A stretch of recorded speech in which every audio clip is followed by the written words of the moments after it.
And would you look at that? It is working perfectly. That is great. That is what I love to see. Um, so yeah, we're just live now. We'll begin shortly. Just give us 2 minutes. Great. Hello to And anyone tuning in a little bit early on any of the social media feeds. We will be getting started very shortly, about 2 minutes before we start letting people in the room.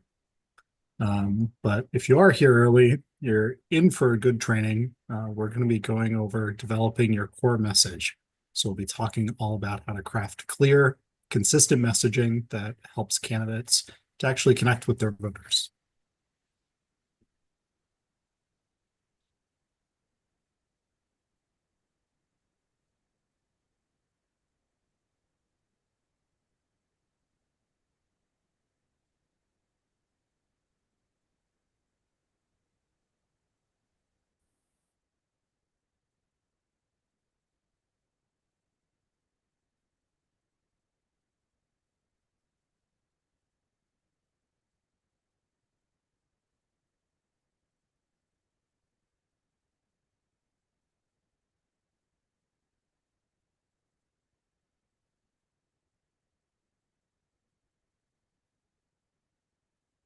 I never feel funny about the dead air time where we are live um, when it's happening. But boy, do I when I rewatch these the next day or look at the beginning of them at YouTube. We usually clip the first few minutes to start when it actually starts, but when we don't, ooh, it's torture. So I mean, honestly, for me, anytime I'm watching myself, it's a pretty gnarly experience.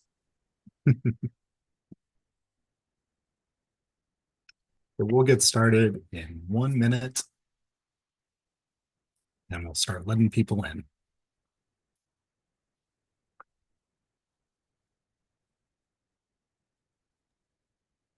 all right, gonna let people in. Great.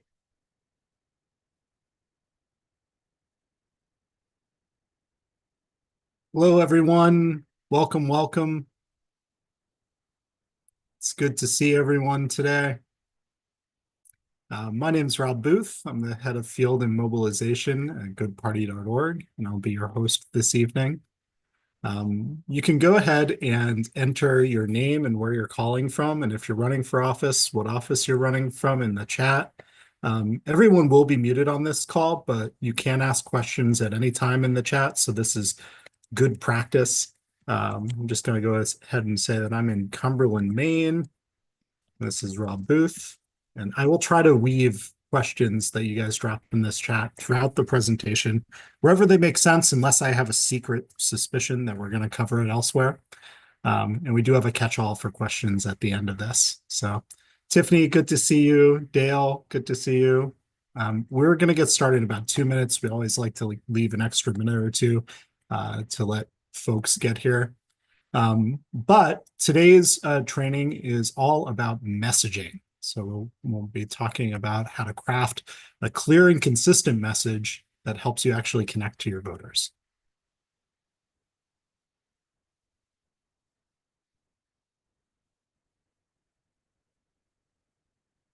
Love all these different places filling up the chat. I see New Jersey and Georgia and Iowa, Ohio, New Mexico, my fellow Mainer. Couple folks from Texas. Texas has some of the earliest elections in the country, for those who don't know. Florida, Indiana. Excellent. Well, as we continue to let people fill in, I am going to go ahead and get started. As I said, my name is Rob Booth, and I am the head of field and mobilization at goodparty.org. I think I've spoken with many, if not most of you at some point or another, but it's a pleasure to see so many faces here on the call. Tonight's training is developing your core message, how to craft clear and consistent messaging to connect with voters.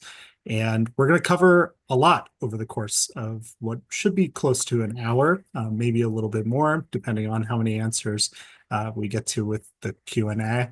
But we're going to cover understanding the essential components of a winning message. We're going to talk about how to refine and simplify messaging so you can maximize voter impact. And we're going to talk about best practices for message discipline across different platforms and audiences. So picking the right message for the right voter. And then we're also going to do a live demo of how goodparty.org's AI tools can enhance your messaging and outreach. We even have some tools to be able to take away. So excited to dig into all of this with you, but it starts with me introducing my co-pilot for this call this evening. We are joined by Derek Lane, who is our Senior Campaign Support Manager at goodparty.org. Derek, can you introduce yourself and tell us a little bit about your experience using campaign messaging, building campaign messaging, and then we'll jump right into it. Sure. Hi, everybody. Thanks so much for having me. Like Rob said, I am still Derek over here, the Senior Campaign Support Manager over here at goodparty.org. I have spent the lion's share of the last 15 years working on electoral campaigns, from local city council races all the way up to the presidential level. And a big piece of the work that I've done on behalf of candidates, nonprofits, ballot initiatives, and stuff like that is finding the core messaging that resonates with voters in a way that is going to persuade them to support your campaign or encourage them to turn out to vote. So excited to be here, excited to get rolling on this and get cracking into some of the meat and potatoes of what it takes to build really effective campaign messaging. Awesome. Well, I'll offer up again a reminder that you guys can ask questions in the chat. We encourage it throughout the training. But why don't we go ahead and jump right into it? Let's talk about understanding a candidate's message.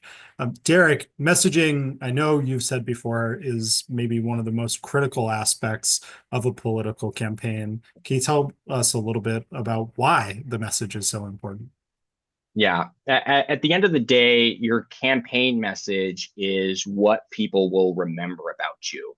It's what they're going to repeat to their friends, to their family, to other people in the community. It's what earns your media coverage, fuels your grassroots support, convinces undecided voters to check your name at the ballot box, which is ultimately the goal here. The better your message is, the more effective your entire campaign strategy becomes. So my question back here to the audience, and anybody who's been through a training with me, I like to ask you questions as much as I like to receive questions, guys. But has anyone here ever struggled to explain something they're passionate about in one or two sentences? Maybe it's your campaign, maybe it's a hobby you care about, a cause you care about. I can tell you, if so, you are not alone. Crafting a campaign message that is concise and memorable is easily one of the hardest things to do on any campaign, but it is also one of the most powerful tools you're going to have in your toolbox when you're reaching out to voters. And I want to start with kind of a quick story. A few years ago, I worked with a candidate. We're going to call him Bill. That was his name. Hi out there, Bill, if you're listening. Bill was a candidate who, in my estimation, had everything he needed to win his race. He had the passion, he had the right professional background for the role, and he had a clear vision in his own mind of what he wanted his community to look like. But whenever voters asked him that really fundamental question, the question you're going to get asked the most often on the campaign trail, why are you running? Bill's answer was kind of all over the place. Sometimes he's focused on fixing roads. Sometimes it was about bringing transparency to the government. Other times he was talking about small business support. And, the problem wasn't that his ideas weren't good, because they genuinely were. It was that his message wasn't clear. It was muddied almost every step along the way. So your campaign message really is your foundation. It is what everything else in your campaign is really built upon. If voters don't understand what you stand for, they won't vote for you, right? A strong message connects with people emotionally. It aligns with their priorities. And most importantly, And this is the big one. It's easy to repeat, right? It's easy for somebody else to understand it and be able to repeat it. So today we're going to talk about how to develop those core messages, sort of what the difference is between your core messages and your campaign vision, to connected but separate things, and how to craft these compelling messages that are really going to resonate with voters in your community. So another question here for you guys: if somebody asked you right now why you're running for office, could you answer in 1 or 2 sentences? Right. More importantly, would your supporters be able to give the same answer to that same question about why you're running? So what I would ask of everybody here, if you are running for office, is to just take a moment while we go throughout the rest of this training to type out why you're running for office as clearly as you can in 1 to 2 sentences. Write that down in the chat as we go through. We can use these as examples and maybe work directly on building some core messaging for some of you guys. But please, everybody, start dumping those why statements down in the chat. Yeah, I love the way that you framed that up, Derek. I think the cliche quote by Albert Einstein is that the definition of genius is to take something really complex and explain it like it's simple. And that's sort of the task that we have as campaigners. And I see Kevin Thornton in the chat says it's hard to boil down an interest and a passion in multiple issues into a single message. And you're right, it is really hard, but it doesn't always have to be. And we'll work on some tactics to help you to be able to do that. And this doesn't mean that you are running a shallow campaign. There's a time and a place to get into the weeds on things like policy, but you need to be able to have that big, broad bumper sticker message that you can use. And to Derek's point, it should be ubiquitous enough and something that you're repeating often enough that not only can you explain it in 1 or 2 sentences, but your supporters will be able to echo that without a whole lot of effort. So excited to dig into the details a little bit further on this. And with that in mind, Derek, when you think of the key traits of a strong message, are there things that candidates should avoid when putting their core messages together? And are there things that stick out to you as best practices? Yeah, and so we can start, I think, with the things to avoid. For one, I would avoid being too vague. I want to improve my city is too broad. How? In what way would you like to improve your city? Right. So being too vague, I think, is a common tripwire. Focusing only on yourself. Voters care about what you'll do for them, not just why you're running. Right. And so a lot of these core messages are going to connect back to how these issues affect voters directly. And lastly, and sort of to Kevin's point, but I think I would avoid trying to say too much all at once. Right. If your message is just a long list of your priorities, people are not going to remember any of them, or certainly not going to remember the core pieces of that. I think when thinking about the things that should be in every single core message, or sort of these core elements of an effective campaign message, they're authentic. And that's a huge one. Voters can tell when a candidate is being genuine versus when they are just saying what they think people want to hear. Right. So your core messages should be tied directly to your principles and your values, right? These things that should be unchanging throughout the course of the campaign. Your message should be relevant, should focus on the issues that matter most to your community, your voters, and that are relevant to the office that you are running for. If you are running for city council and you are talking about giant climate change policy, like, this is probably not something the city council has a lot of input in, and probably wouldn't be necessarily relevant to the scope of the office that you're running for. And lastly, and this I think is most important, anybody who's spent time doing any sort of voter outreach or voter persuasion work understands that in order to really connect with a voter, you have to make an emotional appeal, right? I think we would all like to think that we are very rational animals, right? That we all vote based on our best interests and our best interest alone. and facts are important, but people are more likely to remember how you made them feel with your message than they are necessarily to be able to repeat your message back verbatim, right? And so I think authenticity, relevance to the office you're running for, simple, right? So it can be repeated, and having that emotional appeal are sort of the four pillars of what I would consider good core messaging for candidates. So if you don't mind, Rob, to take an example here of a message that I think works, right? That is limited and simple and authentic, has an emotional appeal. I'm running to make sure every child has access to quality education, right? And this works. It's clear. We know the candidate's priority is education. It's relevant. Most voters care about schools and the future of their children. And it's emotionally compelling, right? It sort of taps into people's hopes and desires and dreams for their community. So I know later in the session, Tevin's going to walk us through how the tools can help us refine our messaging, making sure that it's clear and compelling, aligned with what your voters care about. But at the end of the day, these core messages are the backbone of your campaign, right? It's what you want every voter, volunteer, media outlet to walk away from remembering. And yeah, it's something that should be reinforced in basically all public facing messaging should be reinforcing the same reoccurring core ideas.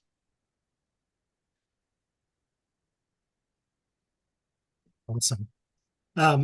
So you talked about the pitfalls to avoid, and just to repeat back some of what I was hearing there, like the key pieces of this, you want it to be authentic, you want it to be relevant to voters and to the position that you're actually running for, simple enough to be memorable, emotionally compelling. You don't want to be too vague or self-focused, or overloaded with priorities. So the message has to be clear.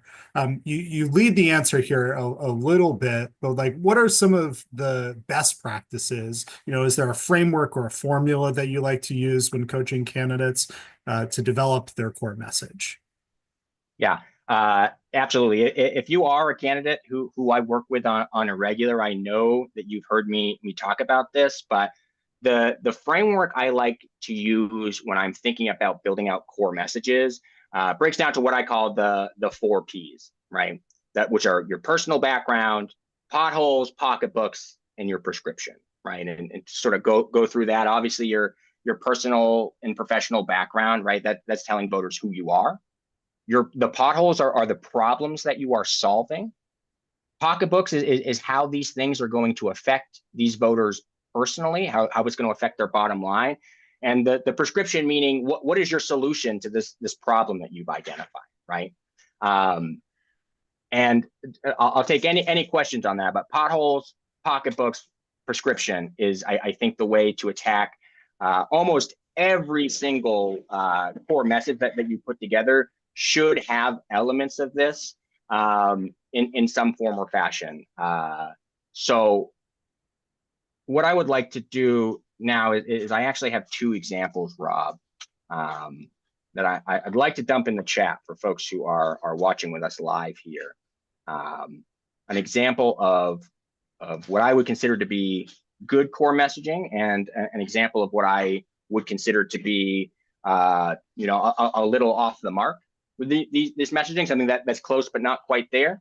And what I'd like to do is sort of talk about what makes them good, what makes them bad, so you guys can see, not just hear me spout out things, but be able to read and see these elements in the actual copy. So for everyone watching live here, I just put in the chat 2 examples of 2 very similar core messages, right? That I think get at the same point, right? I'll read those out for those who are watching later. But the first one, I have a background in business and understand the many challenges that exist in our city. There are a lot of regulations that make things difficult, and I think we need to address them. If elected, I will work hard to fix these issues and support job growth. The other one, very similar vein, I'm a small business owner who has seen firsthand how red tape holds back local entrepreneurs. I'm running for city council to cut unnecessary regulations so our community can thrive and create more good paying jobs. All right. So what I want to go through here is what are my 4 Ps for each of these, right? So go into this first one where I have a background in business. The who you are, the personal background. Red tape evokes emotion, says Henry in the comments, and absolutely it does. But here in this first one, there are a lot of regulations that make things difficult. I have a background in business. It's too vague, right? I think it doesn't tell enough about who you are to say you have a background in business, understand the challenges. Well, how come, why, right? First one opens up more questions than it gives answers. Yes. What's the problem? Lots of regulations. That's sort of the same here in both. How does it affect voters? Quote, makes things difficult, right? That's a very sort of vague, abstract concept, right? Makes things more difficult. And the solution outlined there is work hard to fix issues, right? And that's probably something that you share in common with your opponent. They probably also would work hard to fix the issues, right? And most people who are running for office, I think, would have that as a general statement, right? Now, if we compare that to the second one, I'm a small business owner who's seen firsthand how red tape holds back entrepreneurs. Who are you? You're a small business owner. What's the problem? There's red tape that is stifling growth. How does it affect voters? Very directly, fewer jobs, less economic opportunities. And what's the solution? Cutting these unnecessary regulations, right? And so this second one hits all 4 of these Ps fairly hard. It's concise, it's compelling. And like Henry mentions down here in the comment, it answers more questions than it opens up questions, right? Everything is right there. There isn't a whole lot for follow-up unless they want you to expand on the how you're going to cut the regulations, which we'll talk about a little bit more later. So, and that's a lot just to spit at you guys. So if you have any comments, questions, concerns, jokes, or riddles, please drop them in the chat here. This is really, really important, I think, for us to understand completely. So. Yeah, this is great. Another quote that comes to mind for me is, if you want to be understood, always tell a story. And if you want to be remembered, make that story personal, right? And I think that's a big part of what we see here across the 4 Ps that you laid out. I know also looking at this, these are both relatively short, but they're clear. I could see the second one being repeated over and over again. It could be used in a lot of different ways. And it's a good sort of anchoring statement where you can kind of grow out of it a little bit more. It does more to connect emotionally than the first one does. And it seems to me like something that would be relatively easy to be consistent. I don't have the strongest memory in the world. So for me, whenever I'm putting together campaign pieces, an important part for me anyways, is to be able to have something that I know that I can rattle off without having to practice too much. What are some more pitfalls that you think that people should try to avoid when putting together a statement like this, Derek? Yeah, I'm going to circle back around to making sure it's simple. Don't overcomplicate it. Too many issues really does dilute your message. Stick to 1 or 2 main themes. To follow up with Brian down here in the comments, he said, my mentor shared with me to have no more than 3 priorities in a clear plan, right? But be prepared to answer how to address those concerns with the people you're speaking with. But that's absolutely right. You don't have to overcomplicate it. You should stick to 1, 2, 3 main themes and keep it simple so that folks like Rob can repeat it without a whole lot of practice, right? The other thing I think is important in this, I'm going to say that most people who are here working with Good Party understand they're not professional politicians, right? Most of you aren't running for re-election. This is your first time running for office, but like Bailey says down here in the chat, avoid sounding like a typical politician. Avoid jargon. Speak to people like you're a real person, because you are and they are. And like I said, authenticity is something that voters pick up on instinctively.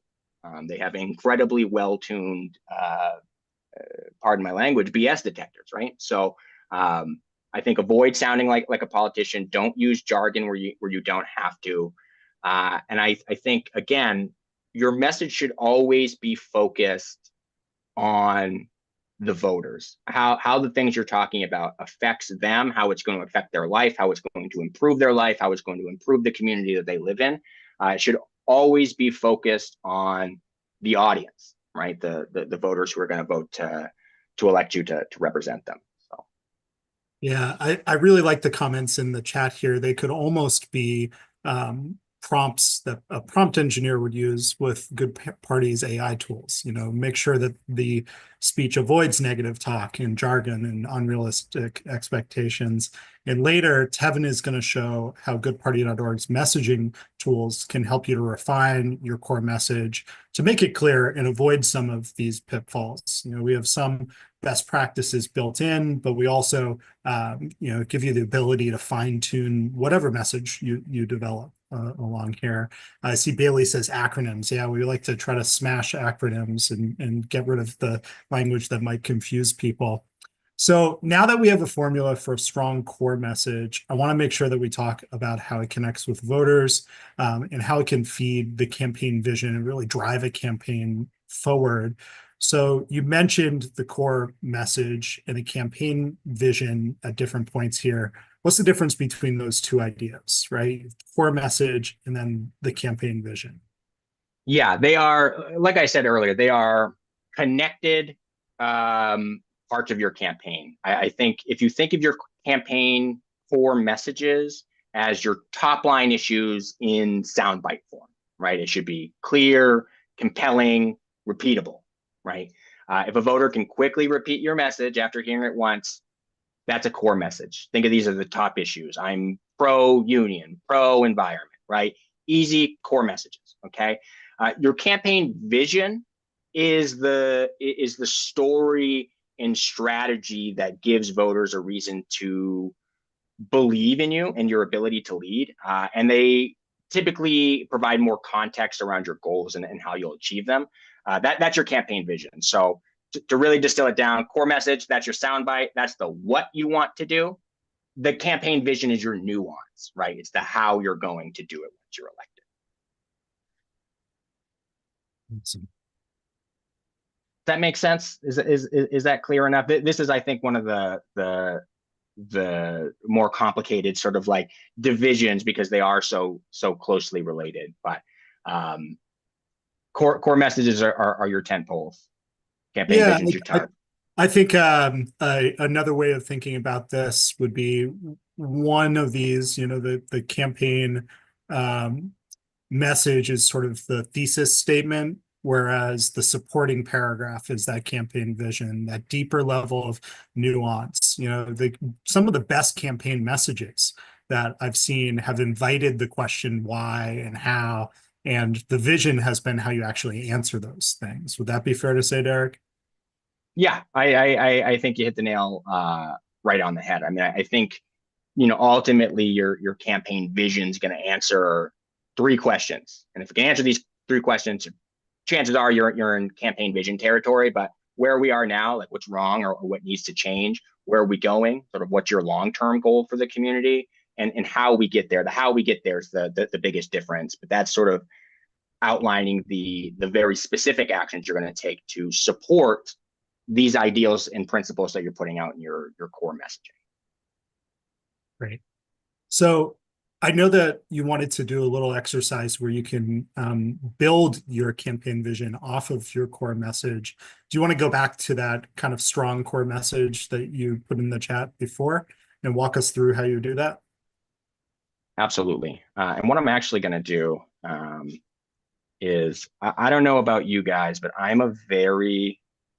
it's hard for me to think about messaging without the message in front of me. So I'm going to share my screen here. I just threw this up in a slide for you guys so we can take a look at it while we're talking about it.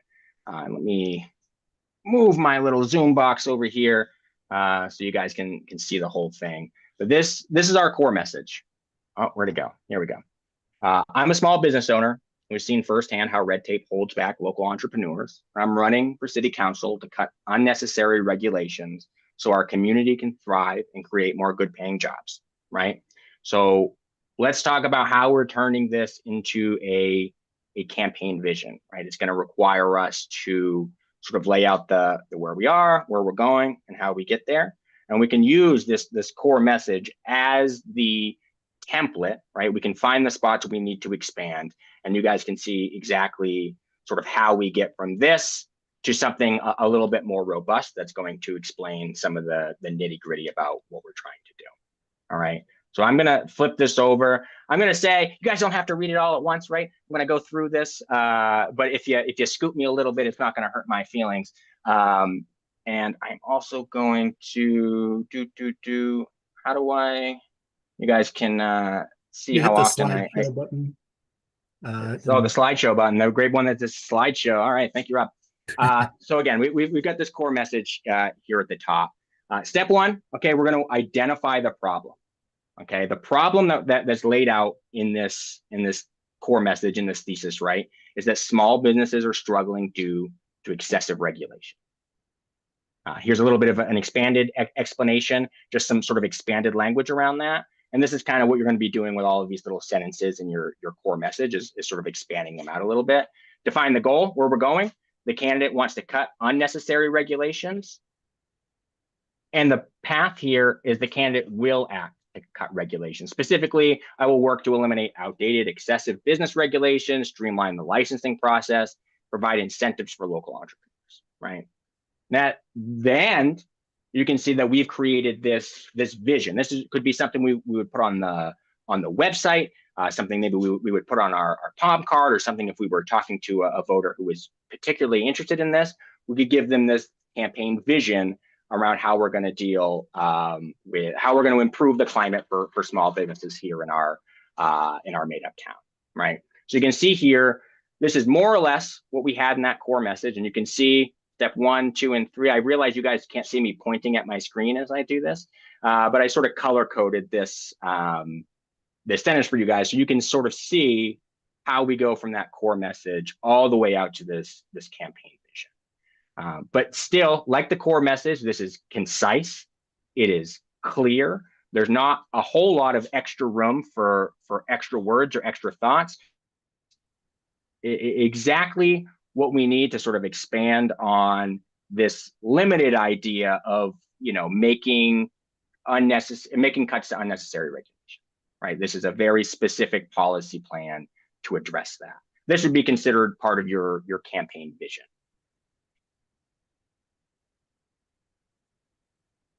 And I promise I'll bring this back up for you guys, but it's helpful for me if I can see the chat here, and I can't do that when I'm in slideshow mode. So yeah, so I have a great question. Brian Hess asked, he said, I need assistance with getting a clear message that can be understood by both sides. I live in an area that is purple, but the red side is definitely more outspoken. And I took my best crack while you're talking through this, answering a little bit of this, but I wanted to see if you had something to add, Derek. While you're pulling your thoughts together, I will say that to me, crafting a narrative that goes beyond partisanship starts with looking for common ground issues. It can be around economic growth, it can be around public safety, it can be around education. Think through the things that you think appeal to all of your neighbors. And at the local level, this is oftentimes a lot easier than it is at the national level, because the issues can be really specific. And look to be the person with a solution, rather than the person who's just naming what the problems are. So in Derek's example of his campaign message that I give, there's too much red tape. If you stop there, that's something that a lot of people agree with. But if you stop there and you don't then pivot to, and here's how I'm going to specifically deal with it, then you run the risk of just being, again, like viewed as a little bit too shallow. So that would be my first stab at that. But Derek, I think there's a lot in terms of the campaign message and campaign vision that can help to inform even a level deeper for Brian. Yeah, and it is a great question. Now most of us are running in nonpartisan races, and so maybe partisanship comes up a little bit less than if you were running for Congress or state legislature. But I think Rob nailed it. Where you connect with your neighbors and the people in your community are on shared values and shared principles. Whether you're a Republican or a Democrat or an independent or something else, right? Chances are your values and principles don't stray that far away from your neighbors. How do you determine what is common ground with your neighbors? Farron, you ask them. You ask them what issues are important to them. You talk to them, right? You approach them with a sense of genuine curiosity. You ask them what issues are most important to them, and you connect with them emotionally on your values and principles, on the things that are connected to whatever issue that they are concerned about, right? And I would say in my experience, in 15 years of doing voter outreach, most people you talk to on the campaign trail are friendly. Most people agree with the fundamental premise, even if they disagree sometimes with the policy prescription of what what you have to offer. But I think you connect with them on common ground. If you're running in a district, like, let's be clear, you all have, at the very least, geographic common ground, right? Your neighbors aren't all that different than you, right? They live in similar houses. They go to the same schools. They live in the same neighborhoods. They drive over the same potholes. They pay the same taxes, right? Like your geographic distance to each other is common ground, let alone the fact that, you know, we're all Americans and have a relatively similar set of shared values, right? And so I think if you're connecting with them emotionally, you're approaching them with curiosity, and that if you run into somebody who disagrees with you, I think I'm going to touch on this a little bit later, but you know, your modus operandi when you run into somebody who maybe doesn't share your values or doesn't share your policy prescriptions is to listen and not justify. You know what I mean? Is to hear them out and not necessarily defend where you're at. Now, I've talked about this in other trainings, but at the end of the day, voters want to feel heard. And part of your core messaging should be making sure that emotional appeal leaves them feeling heard, that you understand where they're coming from, that your policy prescriptions, that your core message is connecting with them on the things that matter the most to them, right? Which isn't you winning the election, to be clear. Most people who you run into, their biggest concern is not you winning, right? And like Brian says, I mean, having these conversations with voters, asking them what issues are most important for you, is going to help you learn more about your community. It's going to help you learn more about what people do care about, and you may learn something, and it could change your approach. We'll talk about, like, how do we deal with, you know, what if our policy positions change over the course of the campaign? We'll talk about that a little bit later, but it absolutely, these conversations can and potentially should change your approach to the way you deal with your campaign. You know, your campaign's an evolving thing. So. Excellent. So let's come back to talking about the best practices and common mistakes to avoid around the campaign vision itself. Can you hit a couple of those before we move on to the next section? Yeah, absolutely. So I think, first of all, it should be just to anybody in maybe the project management world, you know what, you know, SMART goals are, right? But your campaign vision should be aspirational but achievable, right? Give voters something to believe in.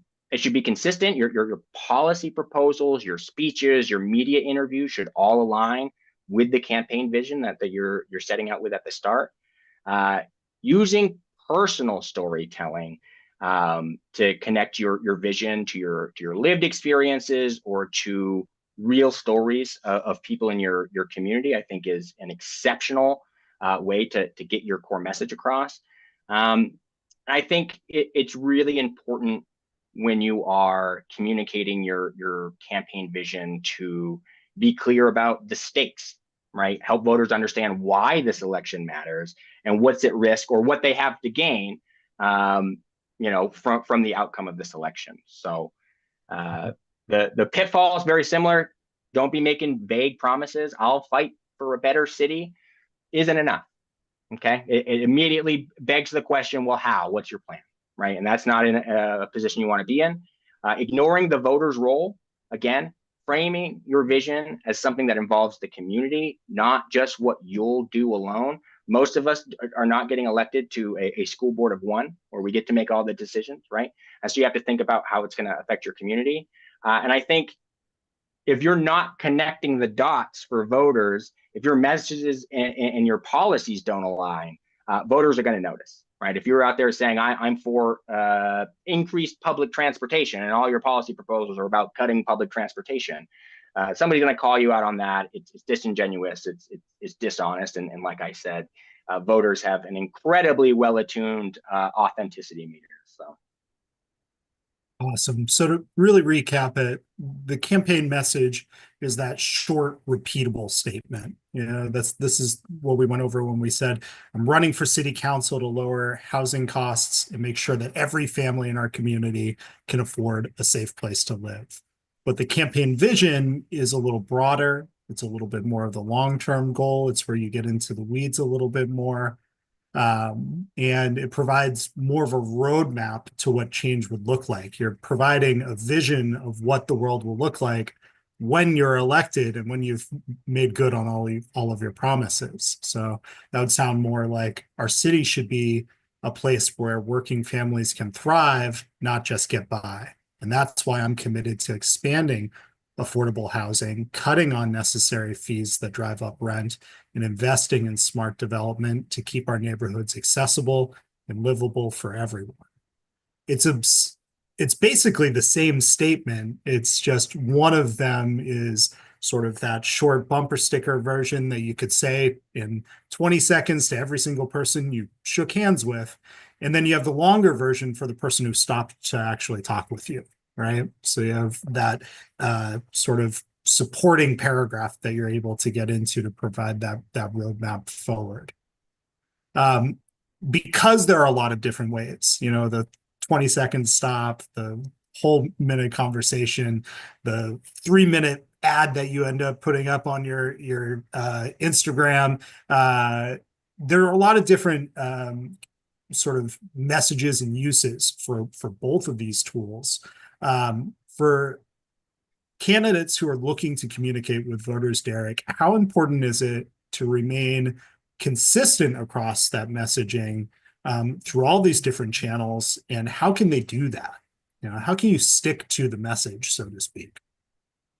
Yeah, that's a great question, because there is many different channels to communicate with voters, and different sort of forums call for different styles of communication.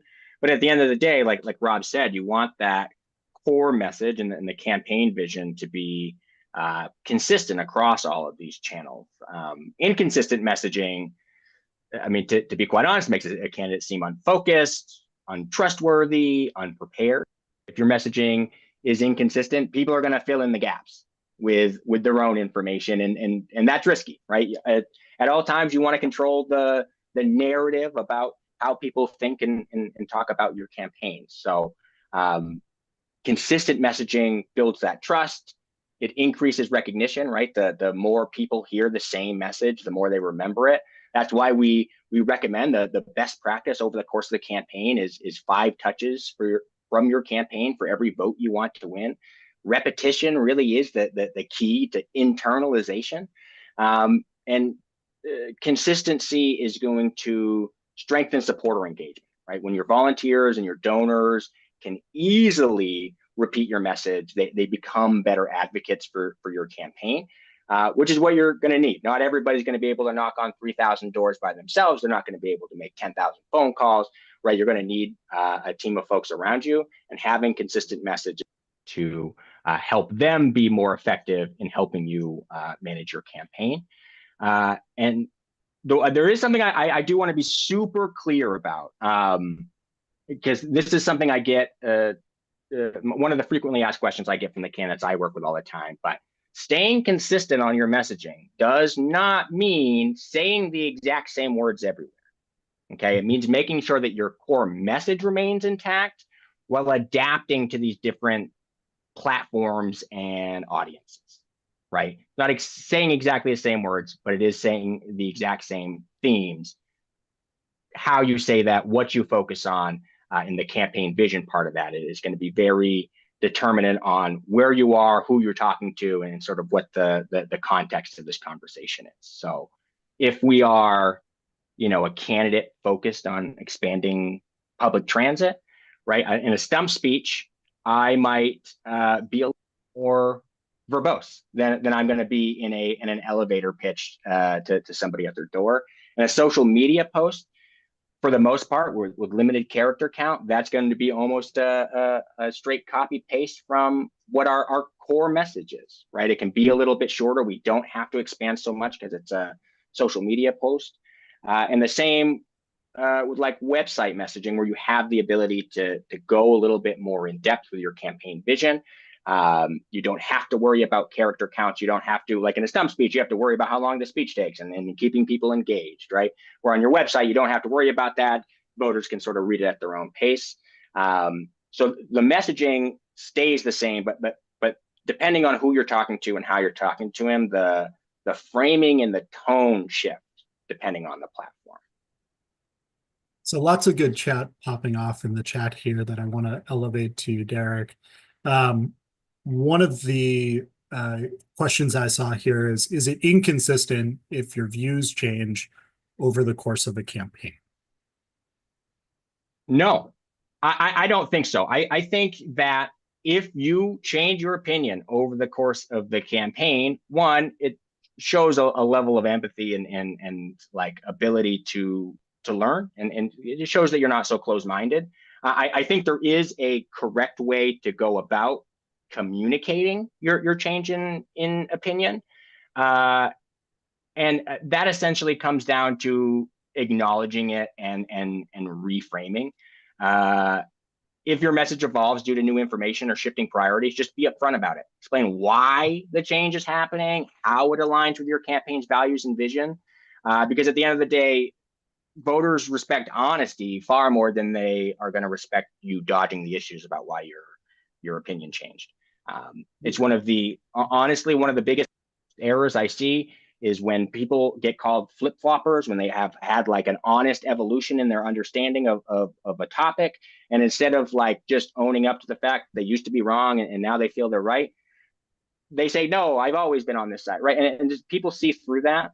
But the biggest thing is just to own it and explain why your opinion changed. Yeah, I think a level deeper is to explain that the value behind why you took that stance hasn't changed. People don't mind if your ideas change. Where they tend to take umbrage is if something that you told them was a core value changes. And being able to say, because I care so much about making sure that every family in our community can afford a safe place to live. Having learned more about this issue, I'm convinced that this policy is no longer the best policy to achieve that outcome.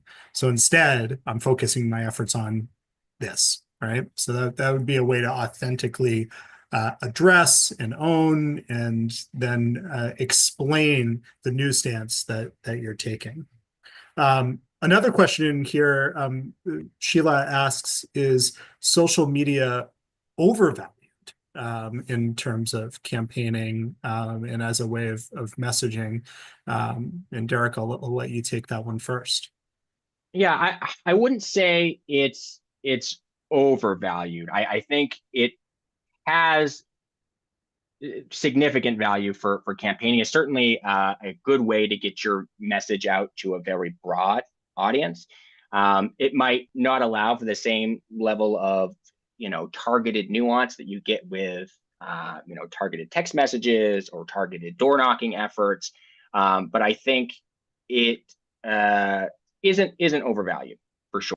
It has extreme amounts of value. I think, however, that value does not replace the value of every other campaign tactic you have in your toolbox. I think it's very difficult if you wanted to run the entirety of your campaign through Facebook or Instagram or TikTok or Nextdoor or whatever platform it is you're using. I think you would be hard pressed to be able to gather the type of input you need from your community to strengthen your core messages.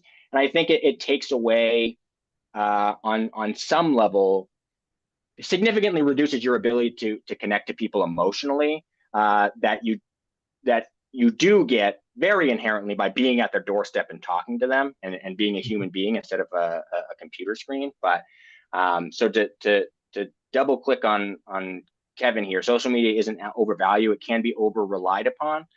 I do agree with that, but I think it has a lot of value. Any sort of forum that's going to allow you to get your message out to voters has extreme value in your campaign. I mean, that's the name of the game. So. Yeah, I think a really important part of having voter data and understanding who is in your district is understanding which tool from the toolbox you should be pulling to contact your voters.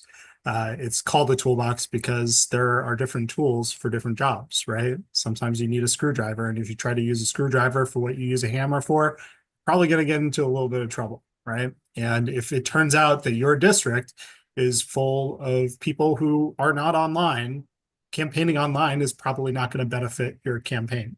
If it turns out that most of the folks in your district are on landline telephones, probably doesn't make sense to do a whole lot of text messaging, for example. So being able to understand that voter data is really important. And that's one of the reasons that we provide that voter data for as close to free as we possibly can to all of goodparty.org's candidates. Speaking of sort of the right tool for the right job, Derek, how do you adjust messaging for different voter segments while staying true to that core message? Because sometimes you want to put different pieces of the message in front of different voters. Yeah, I think the key to this is by framing your core message in ways that connect with their specific concerns. And this means, emphasizing different aspects of your platform, your campaign vision, to the things that matter most to each group without, changing your stance or making conflicting promises. So, as an example, if your core message is about expanding public transit, that's your core message. For young professionals, you might want to highlight how better transit reduces commute times and supports access to jobs. For seniors, you might want to emphasize accessibility and mobility and affordability.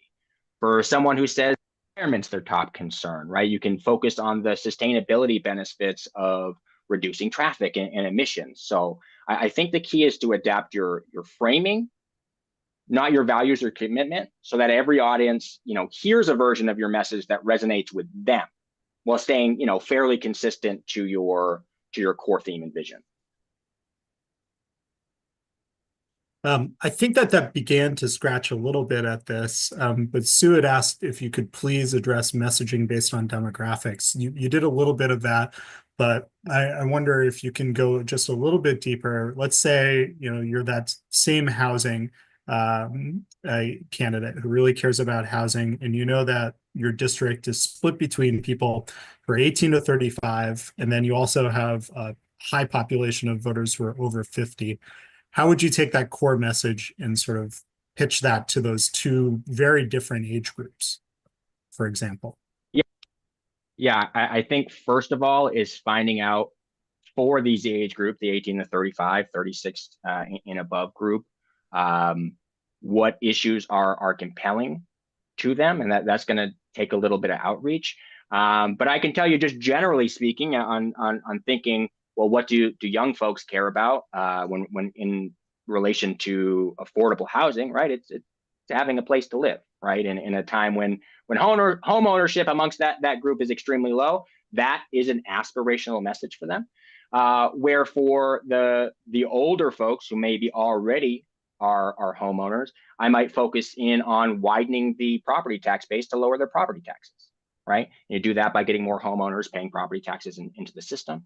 And so I think figuring out what pieces of like what around home ownership is the pain points and what are the aspiration points for these groups is going to be to take that core message and pitch different parts of it to these very specific demographics. But for that specific one, younger people, you talk about home ownership, it's aspirational.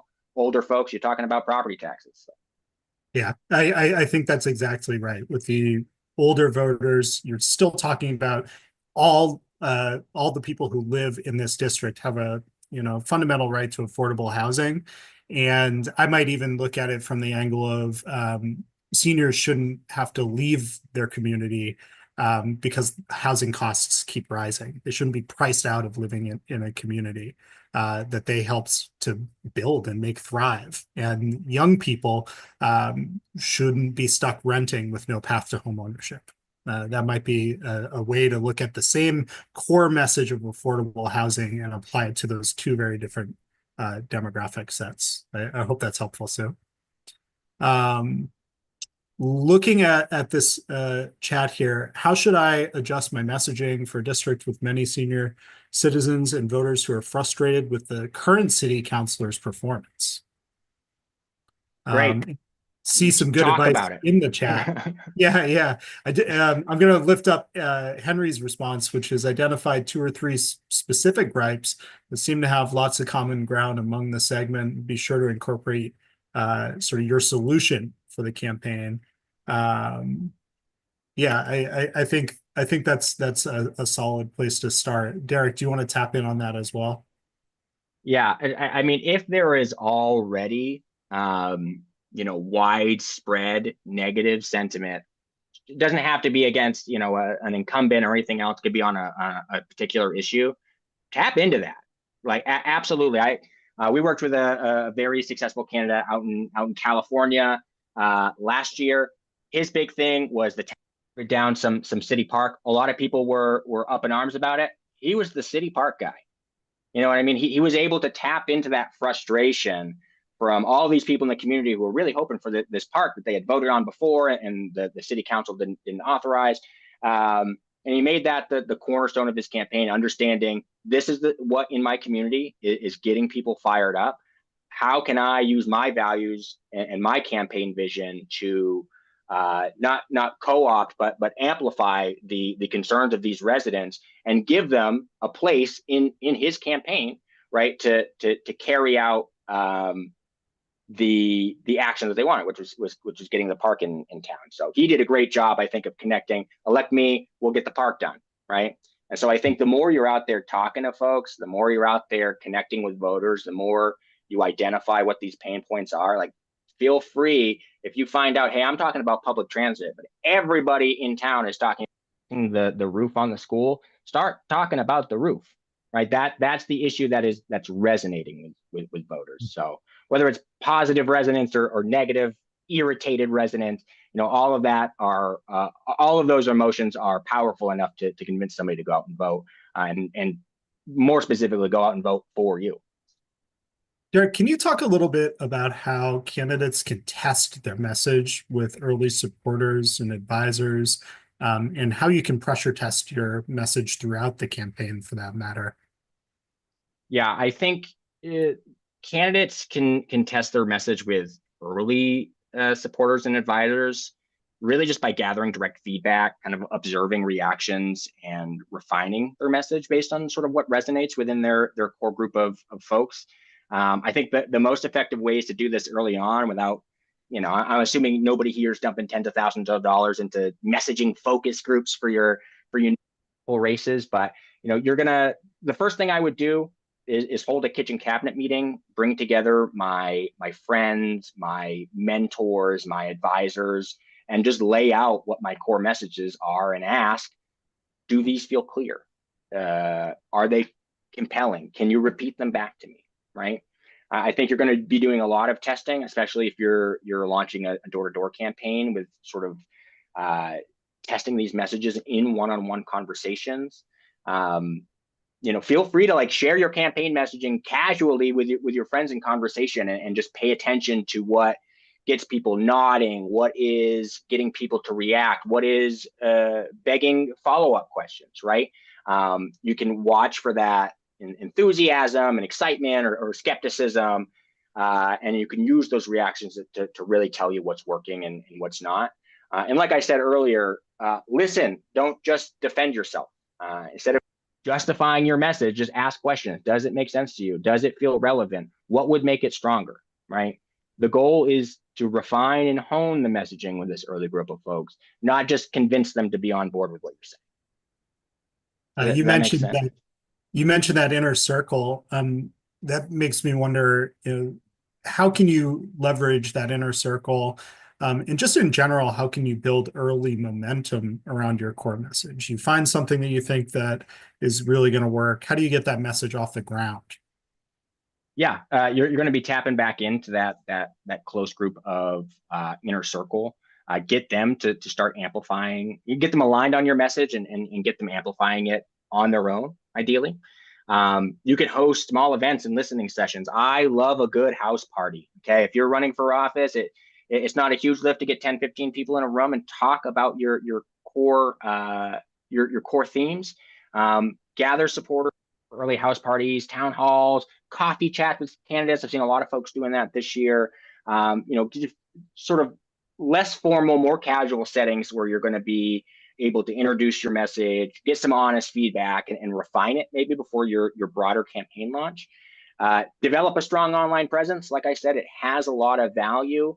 You should be launching your social media and your website with your strong, consistent messaging as soon as you launch.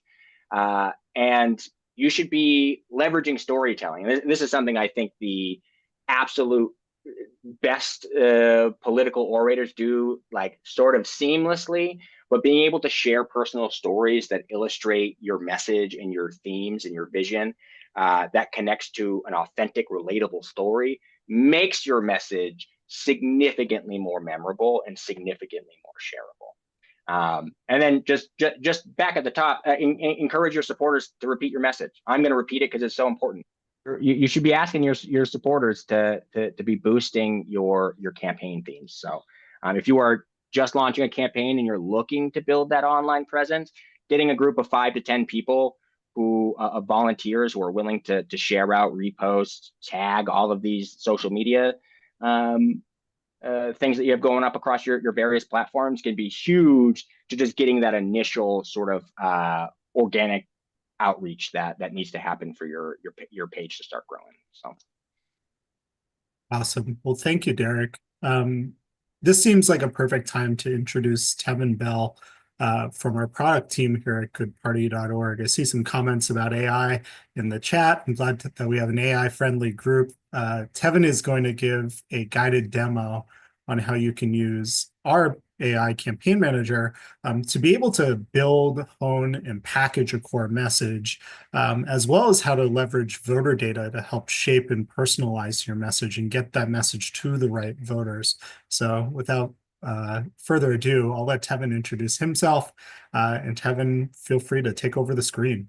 Awesome, will do. Well, hello, everybody. Like Rob said, I'm Tevin. I'm the product manager here at goodparty.org, which means I talk to a lot of you. I might not have talked to people specifically on this particular call, but I'm always out there talking to a lot of our candidates, figuring out what's difficult, what they need help with, and then try to figure out what we can build to make sure that we're making life a little bit easier for you all, since it can be hard out there as independents and nonpartisans.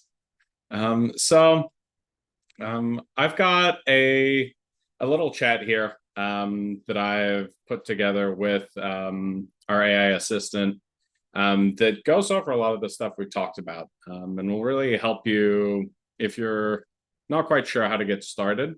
It'll help you get started kind of molding your messaging around a lot of the things we've talked about here. So first thing you're going to want to do before you get here is actually fill out a lot of your profile information. We feed into this chat assistant, we feed a lot of information about your race, about your voters, about our own best practices, and about you specifically. So I've got some demo data here that I've filled out, and that's largely what it's pulling from here.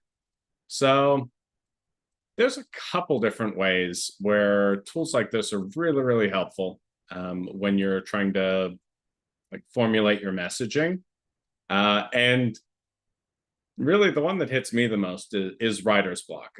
Staring at a blank page and not knowing exactly what you want to write is a lot more difficult than having a lot of options to choose from and picking a couple that are your favorites. So here I've said, using the formula, essentially the 4 Ps, right? Who I am, the problem that I'm solving, how it affects my voters, and what I'll do about it. Help me create a concise core campaign message that emphasizes my unique qualifications to address homelessness in my district. Homelessness is one of the issues that I popped into my demo account here, and it gave me a draft. This draft was honestly a little bit hard for me to parse. The thing you'll realize with a lot of these tools is they're not perfect first time around. Thankfully not yet, or none of us would have jobs. So we've got to kind of work with that. So here I took some of the questions that we ask on how to review messaging and gave it back to it. Said, hey, is this clear, simple, and memorable? Can an average voter repeat it to a friend? And then I said, give me a couple of options. So it critiqued its own draft, which is really helpful when you're trying to figure out exactly why you didn't like something. And then it gave me a few revised options. Now, this can also be incredibly useful when you're trying to test multiple messages. It's hard enough to come up with one clear message. It's at least 3 times as hard to come up with 3 clear messages to try to test those. But here, about as quickly as you can read, it can produce more messages. And you can do it 1, 5, 10. In my own line of work, I'll sometimes ask it for 20 or more, and then just run down the list. Didn't like this one, didn't like this one, like this one. And that's how you kind of find a lot of the good little nuggets of gold in here. So it gave me a few. I really liked the first one that it gave me. And then I'm asking it here to adapt it for 3 different platforms. A social media post, a paragraph from my website, and some talking points for a 2-minute speech at a community event. And it did a pretty good job of making sure it was consistent. It's obviously working from that same piece of information. And so here, it's pulled it out. It's even given me a couple of potential hashtags for my social post. It gets a little bit more verbose in the website paragraph. And in the 2-minute speech, it gives me even a little bit more with something that's a little bit easier to say with a little bit more natural pauses. And then in another example of it being useful for creating lots of different versions of something, let's say that I'm targeting 3 different voter segments. I might be targeting young families, retirees, and small business owners, if my district's full of those. Now, you can ask it to help break down some of the demographic information.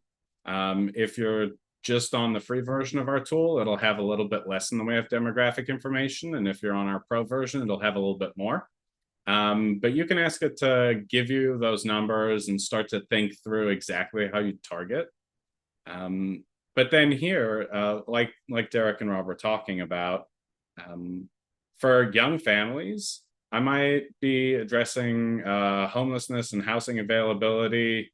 And for them, they care about it because their children can grow up in a safe and thriving community with access to basic needs and opportunities to succeed, which is a slightly different way of hitting at their problems than I would potentially with some retirees, like aging in place with dignity, with access to essential services. Or then small business owners talking about stabilizing the workforce, increasing the customer base. And so, yeah, there's a lot of different ways where a tool like this is really helpful when crafting messaging. Do you ask any marketers you know, they'll all be on stuff like this for essentially the same reason, trying to address some core problems for targeted groups of people and figure out exactly how to craft the right message. And it's really hard to do that the first time, or if you're like me, it might be hard to do it the fifth time or the sixth time. But when you've got 20 or 30 options in front of you, and you can ask it to focus on certain things a little bit more, certain things a little bit less, these tools are really guidable. So you can get exactly what you're looking for, and then have it revise it and have it critique its own work, which is I found to be really helpful. And then I actually have a set of around 15 different prompts that I pulled out that we could from our call today that could be useful at different points in crafting your messaging. And so I'll be working with Rob to get those up on our Discord as well. So if you're really unsure of where to start and it's your first time working with tools like this, you can at least use those as a starting point.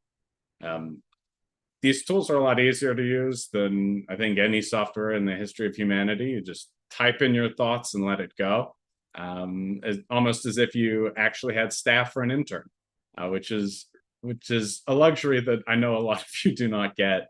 So it's definitely a good time to be running for local office when you've got access to tools like this that can really take hours and hours of work and condense them down into a lot shorter.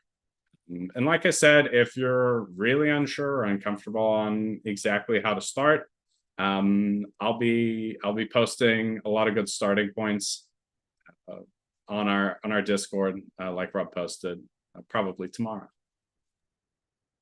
Yeah, and just in case anyone's not watching the chat, both Quinn and I dropped links to be able to join the Discord, where not only Tevin's resources, but lots of other helpful resources will be landing. This feels like a good moment to open up to the closing Q&A run. So if you've been saving any questions, feel free to drop those in the chat. I'm looking back over this, and I did see a good tech question for Tevin. Brian asks, which AI model are you using with your organization? Is it built on ChatGPT, Copilot, Claude, etc.? Yeah, so for our AI assistant, we use Llama 3.2 because it's open source. You probably won't run into this at small scales, but at the larger scale of our organization, OpenAI gets pretty touchy about political messaging, especially around election times. We ran into a problem with that last year. And luckily, we'd already decided that we were going to fall back to something a little bit more open source.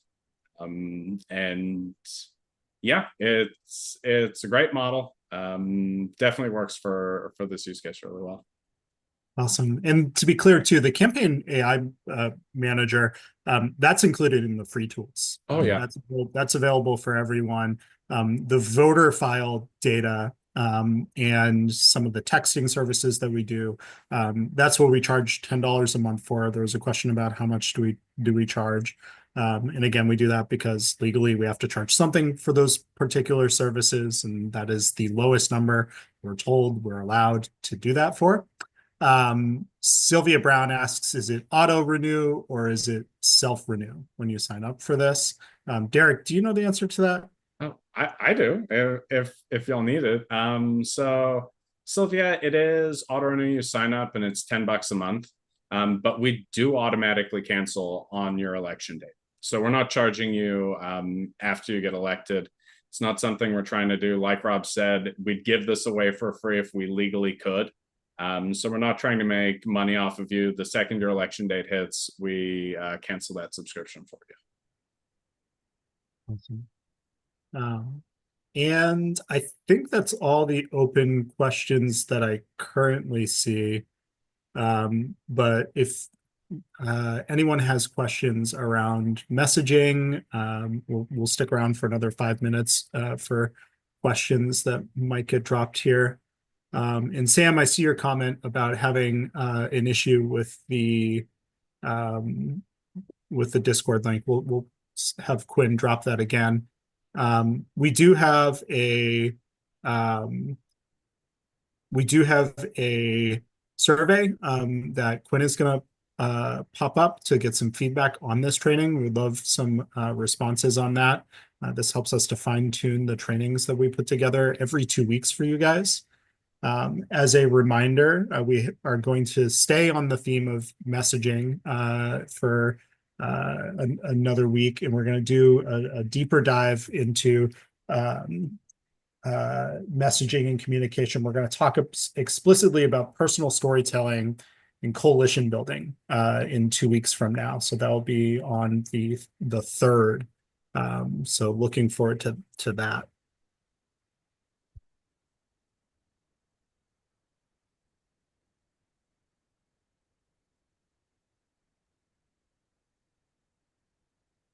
Les Fettig asks, a good question for possibly Derek or Tevin. Do voter files actually include RVLs or VRDs? I'm not sure what those acronyms are. Me either, but I do have Google. And I've been pulling voter files for a long time, and I don't know those acronyms.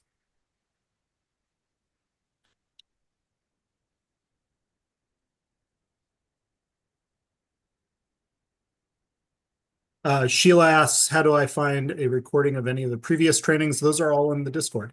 There's a Discord channel called Training Recordings. And we have all of our trainings that we've hosted. They're also available on YouTube under goodparty.org's YouTube. And then, Farron, you had a question. How many campaign apps are on the market? Several at different price points, and a couple more if you're willing to go be partisan. But fewer than I think there should be. I'd say in my usual competitive analysis, I usually look at around 5 or 6. And a lot of them really tend to target higher level campaigns, so state or federal, and charge accordingly for their voter files or access. I see a question from Steve. Will we be going over strategy for SMS to our voter data? We have a formal training on that that is set to fall on July 24th. But if you are interested in getting information on this, we have a lot of blog posts around best practices related to that. We have some training materials that are self-serve that are going to be coming online soon. But if you sign up for Pro, we do consultations around how to make the best possible SMS texting for you. That's a lot of what Derek does in his day-to-day. And yes, to Les's original question, we get the certified voter roll, as well as some additional information, including turnout scores, likelihood that someone's going to vote, etc.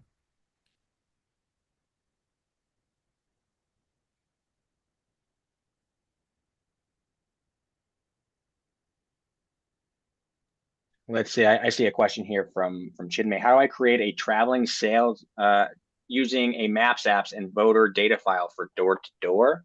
We're asking about a canvassing app. We do have a canvassing app available for our Pro candidates. It's called eCanvasser. It comes with your Pro subscription, doesn't cost anything additional.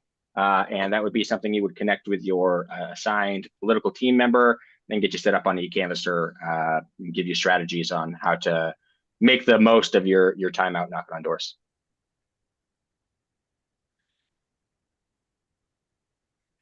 Yes, Steve, you got a very large district. I remember your 6 million row voter file. Didn't forget. Yeah. How can we see the cost for various services like the SMS campaigns, yard signs, things like that?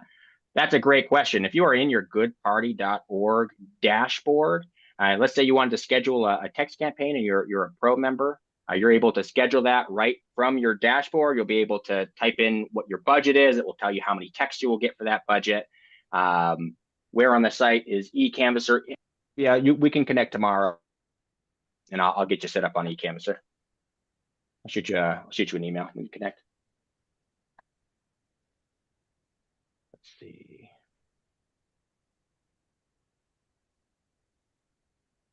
Farron, yes, you can and should use Goodparty to help you with your campaign from start to finish to win your race.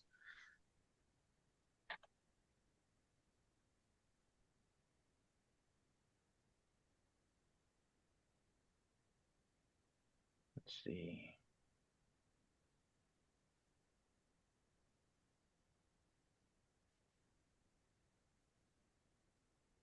Victor, you can go.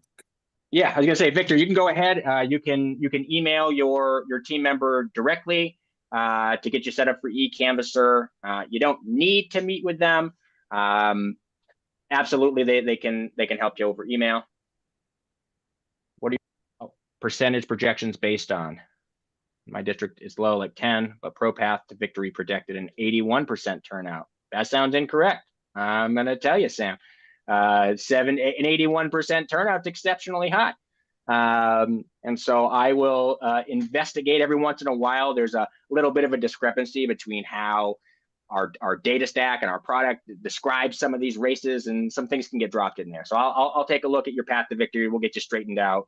But yeah, if you guys notice things like that, like, hey, my turnout's typically 10%, but they're saying it's 81%. Definitely flag someone. Chances are something broke, and we're happy to dig into the weeds to sort that out for you guys. So let's see. How can pro members do ballot harvesting? It depends on the form and fashion in which you plan to do ballot harvesting. You can do all kinds of like call EV or ABS, like absentee ballot, vote by mail chase, and you can strategically target folks who have requested mail-in ballots. Most states publish that information. And if they publish that information through their Secretary of State's office, we get it. And it's typically a couple days behind, but pretty up to date in terms of who's requested a ballot. And so if you were looking to do very specific outreach towards folks who have ballots in hand that you want to touch before they mail their ballot in, we can absolutely, you can work with your assigned political person, and we can help pull a list for you of those early voters. I would caution though, and I saw a question, what is ballot harvesting? Ballot harvesting is the act of, it's also known as ballot collection. You collect absentee ballots and hand them in on behalf of voters. I would caution it's important to understand the state laws around this, because some states only allow the individual to submit their own ballot. Some prohibit third-party ballot collection. So it's important to check with your state election office or even your local municipality to make sure that you are not breaking election law.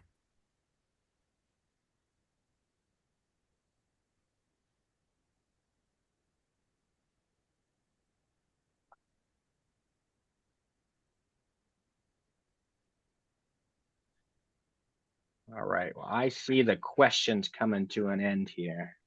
Yeah. Well, I will go ahead and bring us to the wrap-up point. So thank you both to Derek and also to Tevin for being our experts this evening. Messaging's critical to campaigning. It's at the core of almost everything that you do over the course of a run for an office. And it's important to develop that clear, consistent core message, and then to integrate that message into all aspects of your campaign. There are lots of things that you can do to test and refine your message based on feedback and data to get the right message to the right voter. And goodparty.org's tools can be a really powerful drafting partner to that effect. So thank you all for being here. This was a wonderful training this evening. I encourage everyone to join Discord, where you can stay in touch with one another, share resources with one another. Also, have access to the volunteers who are in that Discord. We have close to 3,000 people in the community currently. We have another event in 2 weeks, as I mentioned, where we are going to stay on the topic of messaging and talk about personal storytelling and also coalition building. So come back for that on the 3rd. And keep an eye on your emails. You will get a recording of this call, as well as some follow-up materials. And for anyone who joins the candidate channel on the Discord, Tevin's going to be sharing some of his prompts that he shared this evening in that channel to be able to act as an additional resource.